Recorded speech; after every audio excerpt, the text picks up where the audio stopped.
untuk memenuhi target daripada visi misi kita dari Bapak Rektor Universitas Muhammadiyah Mataram, Bapak Dr. Andus Abdul Wahab, MA, di mana visi kita itu adalah untuk mampu bersaing di kancah internasional atau ASEAN lah gitu ya. Nah, alhamdulillah melalui wakil beliau WR3 Bapak Dr. Erwin, beliau menginstruksikan kepada kami di bidang penalaran dan prestasi mahasiswa melalui Biro Alumni dan Biro Kemahasiswaan dan Alumni untuk menyusun suatu panduan untuk klaim prestasi mahasiswa, di mana salah satu yang bisa kita lakukan, yang bisa kita banggakan adalah bagaimana mahasiswa-mahasiswa di umat itu memiliki prestasi yang luar biasa. Nah, sehingga nanti di masyarakat itu akan melekat gitu ya, ikon bahwa kalau mau berprestasi ya kuliah di umat aja. Jadi dalam artian apa? Ketika mahasiswanya berprestasi dan kita berikan apresiasi yang lebih, maka itu juga akan menjadi daya ungkit bagi mahasiswa yang lain. Nah, jadi pesan saya, jangan takut untuk berprestasi ya. Jadi jangan takut untuk berkompetisi. Karena apa? Karena untuk era yang akan datang itu kita tidak akan bisa mampu bersaing, tidak akan bisa mampu bersaing di tingkat nasional maupun internasional kalau kita tidak memiliki prestasi. Nah, salah satu yang bisa kita banggakan itu adalah prestasi. Kalau misalnya sekarang ini mahasiswa yang memiliki IPK 4 itu mah gampang gitu ya. Tapi kalau mahasiswa yang memiliki prestasi itu mah luar biasa.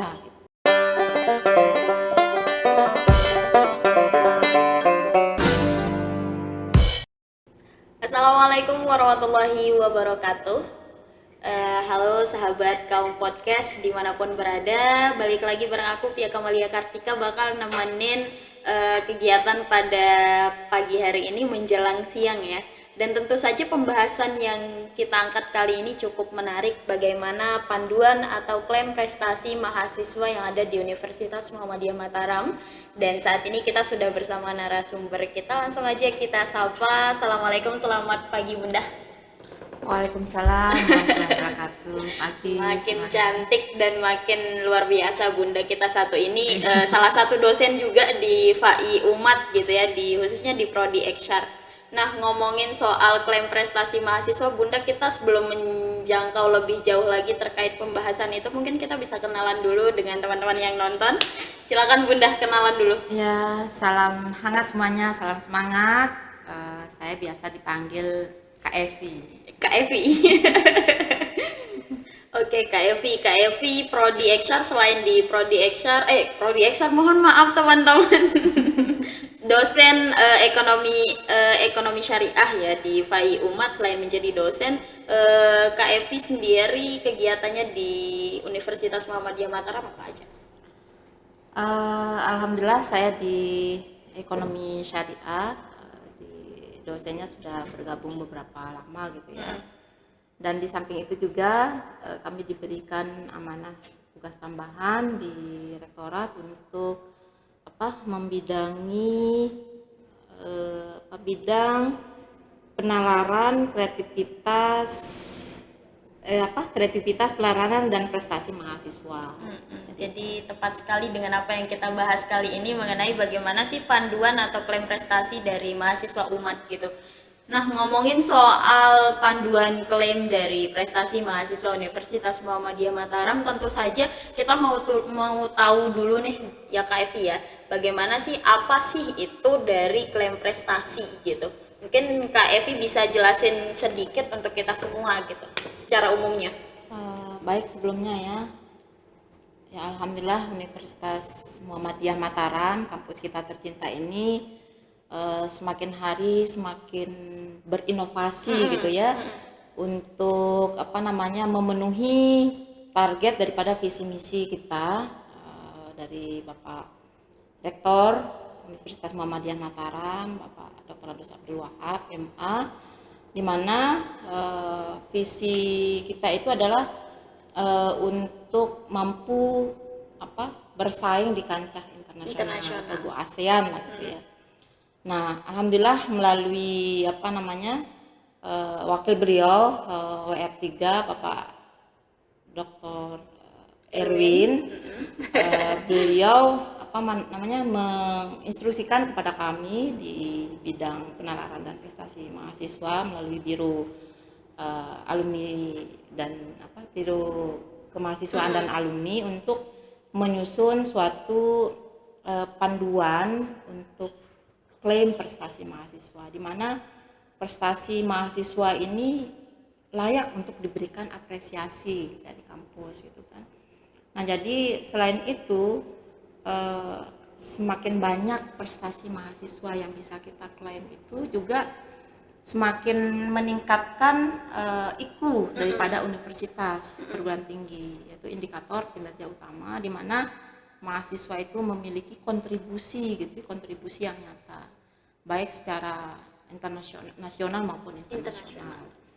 Nah, jadi beberapa waktu yang lalu kami melakukan pertemuan berupa workshop yang dihadiri oleh seluruh wakil dekan 2 bidang kemahasiswaan yang ada di Universitas Muhammadiyah Mataram untuk menggodok suatu panduan atau standar bagaimana mahasiswa itu bisa mengklaim prestasinya, sehingga prestasi-prestasi yang sudah diperoleh oleh mahasiswa selama dia menjadi mahasiswa di Universitas Muhammadiyah Mataram itu bisa terdeteksi gitu ya, bisa terakumulasi, bisa terdata gitu, secara rinci. Dan ini juga nantinya akan membantu bagi prodi-prodi yang akan melakukan akreditasi gitu. Jadi ketika misalnya di prodi tersebut ada kekurangan data, informasi terkait prestasi mahasiswa, jadi kami bisa memberikan backup untuk itu. Oke, itu tadi ya terkait apa sih itu klaim prestasi mahasiswa dan seberapa penting untuk Universitas Muhammadiyah Mataram, terlebih untuk akreditasi di tiap-tiap prodi begitu. Nah, kemudian klaim prestasi mahasiswa ini kalau kita boleh tahu ya Kak Evi ya, apa saja sih jenis yang bisa diajukan dari klaim prestasi gitu? Ya. Jadi di dalam buku panduan yang sudah ditandatangani SK-nya oleh Bapak Rektor, nanti mungkin setelah ini kami akan mengedarkan buku panduan tersebut yang bisa dipelajari dan juga bisa diimplementasikan oleh masing-masing fakultas yang ada di Universitas Muhammadiyah Mataram. Nah, jadi di panduan tersebut secara lebih rinci juga sudah tercantum apa saja jenis-jenis daripada prestasi yang bisa diklaim. Jadi secara singkatnya saja, jadi nanti prestasi yang bisa diklaim itu adalah prestasi akademik dan non akademik juga bisa diklaim itu Mbak Pia. Nah, jadi nanti misalnya kalau ada mahasiswa yang berprestasi di bidang olahraga dan sebagainya bisa diklaim. Dan itu bisa untuk istilahnya prestasi-prestasi yang bisa di tingkat nasional maupun internasional. Nah, jadi untuk tingkatnya itu bisa diklaim dari tingkat internasional, nasional maupun lokal atau provinsi. Misalnya contohnya di sini ada mahasiswa kita yang dari FKIP bahasa Inggris akan mengikuti lomba debat di AUSI. Nah, jadi ketika dia memenangkan prestasi tersebut, jadi bisa diklaim prestasinya, ya.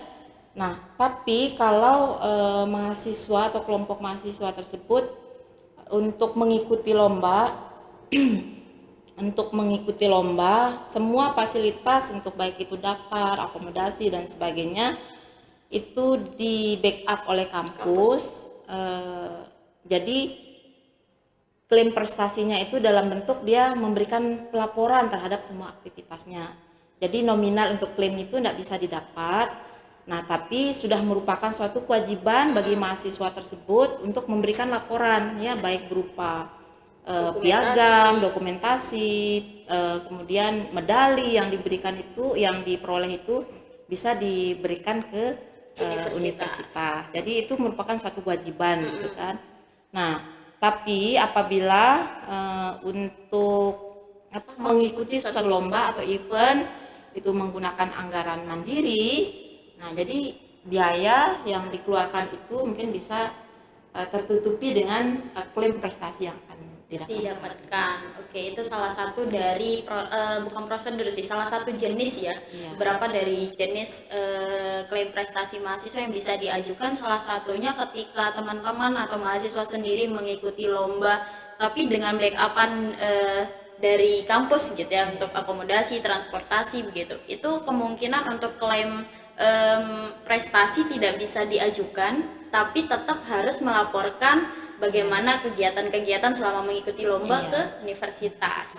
Nah, kalau teman-teman mengikuti lomba dengan backupan atau akomodasi mandiri begitu, itu teman-teman bisa nanti untuk mengajukan klaim prestasi dan insya Allah akan menutupi juga ya dari apa yang sudah dikeluarkan ketika mengikuti lomba gitu. Nah, kemudian kalau dari prosedur, kita ngomongin prosedur, kira-kira dari teman-teman mahasiswa ketika ingin mengklaim prestasi gitu, kira-kira prosedur apa sih yang harus diikuti begitu? Oke.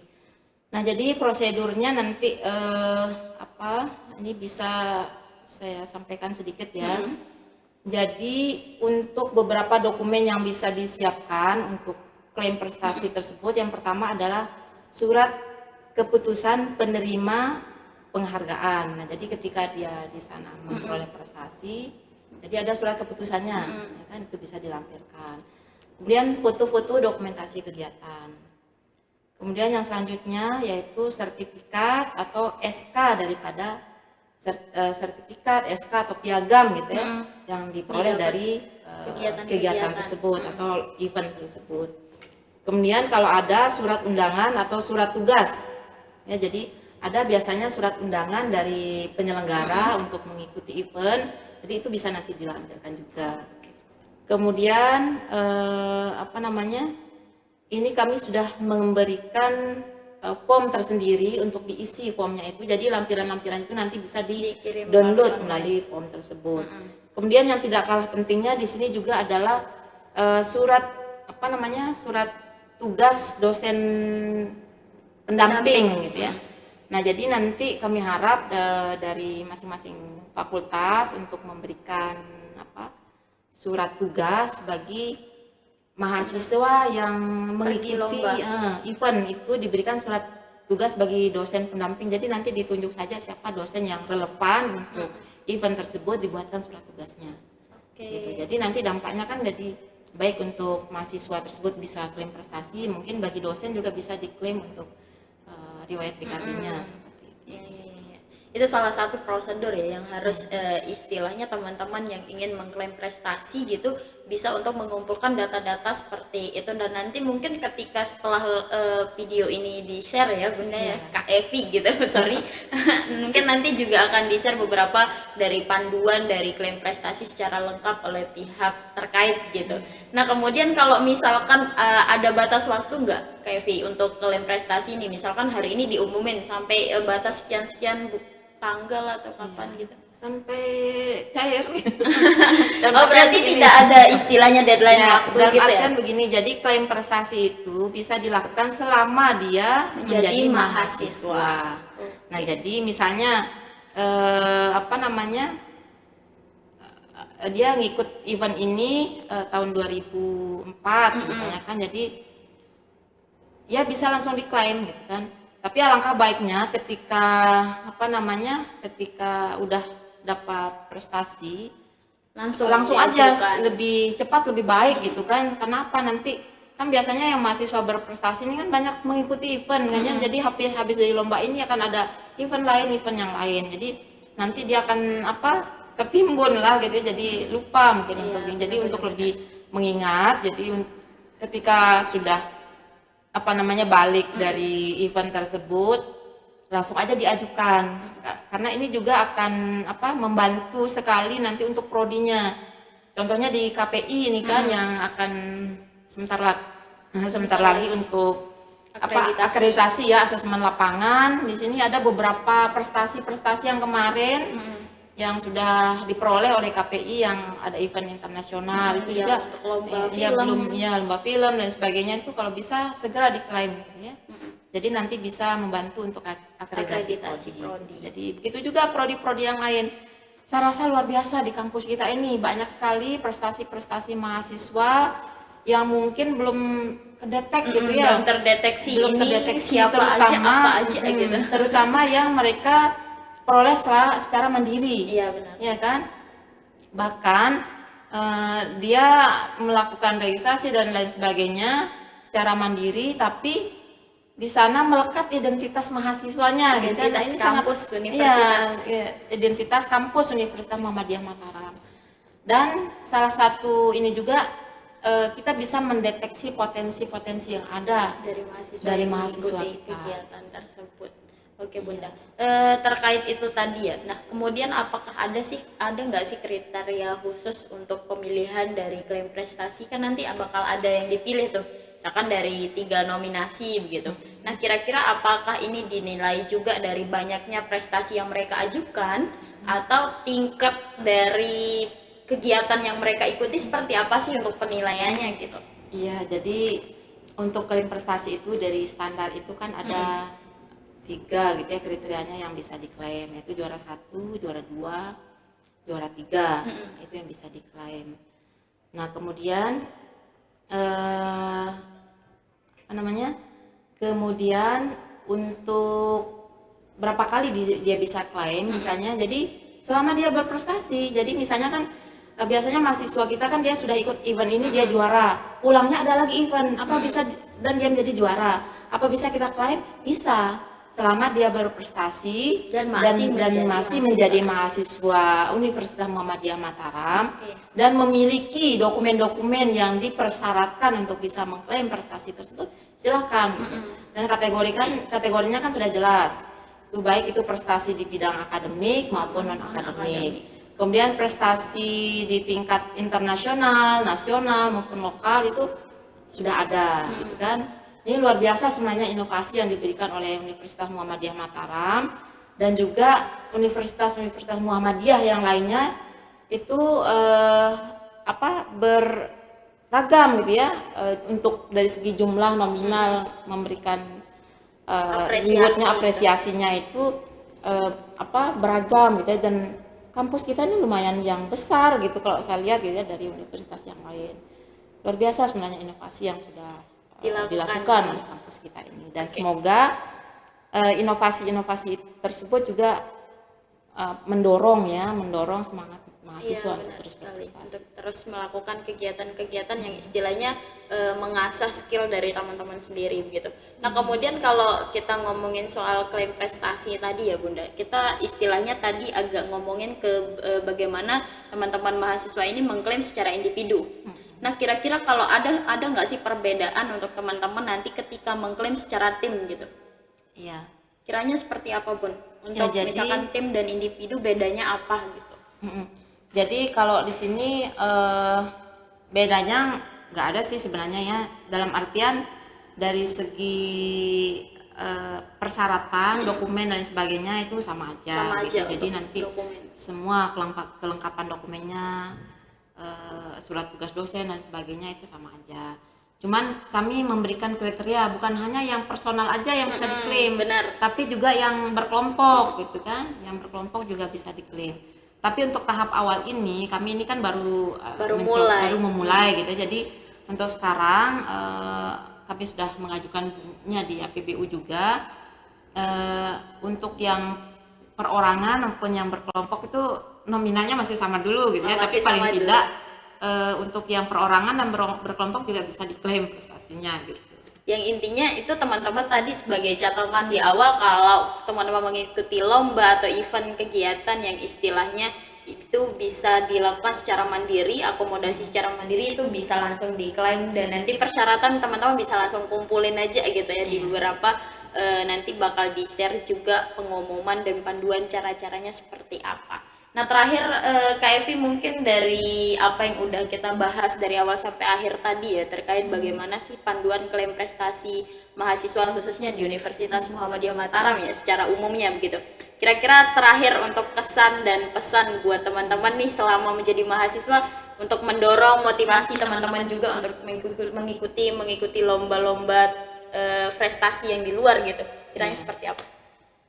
Nah jadi dengan adanya panduan atau standar klaim prestasi mahasiswa ini kami harapkan ini akan berdampak nyata gitu ya bagi semangat dan juga kesertaan mahasiswa untuk mengikuti event-event baik yang di kancah internasional, nasional maupun lokal.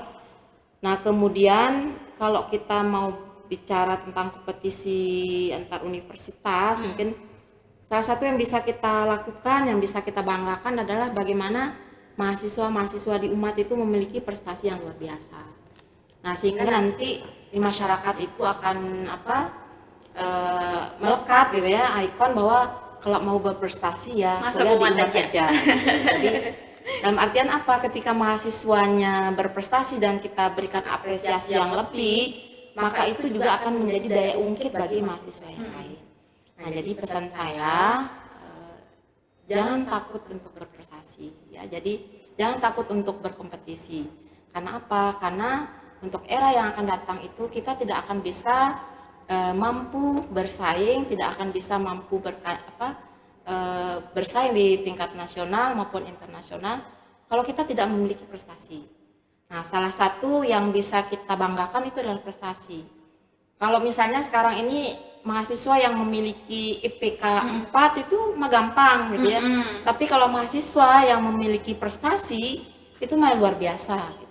Di zaman sekarang ini kalau IPK itu sudah bukan menjadi standar ya, tapi sejauh mana dia bisa berdampak gitu ya, dia bisa memiliki prestasi dan juga keahlian yang dia miliki itu juga bisa menjadi daya ungkit bagi teman-temannya gitu ya, generasi Z yang lainnya. Nah, jadi harapannya ya mari berprestasi. Mari berprestasi. Dan untuk menjadi prestasi, mari memulai dari hal kecil. Oke, itu tadi ya terkait apa yang akan kita bahas, apa yang sudah kita bahas mengenai bagaimana panduan mengklaim prestasi yang ada di Universitas Muhammadiyah Mataram. Semoga ini menjadi acuan juga buat teman-teman mahasiswa lainnya untuk memberikan inovasi, kontribusi dan prestasi lainnya begitu untuk universitas, diri sendiri dan orang lain juga gitu. Semoga apa yang kita sampaikan dari awal sampai akhir ada manfaatnya untuk kita semua. Mungkin di next kegiatan kita bakal bincang lagi terkait bagaimana prestasi-prestasi yang sudah ditempuh oleh Universitas Muhammadiyah Mataram gitu Kak Evi. Terima kasih atas kehadirannya dan juga memberikan informasi buat teman-teman lainnya. Sekiranya itu saja. Semoga ada manfaatnya. Sekali lagi terima kasih, sampai jumpa. Assalamualaikum warahmatullahi wabarakatuh. Waalaikumsalam. Luar biasa podcast Pak Umar.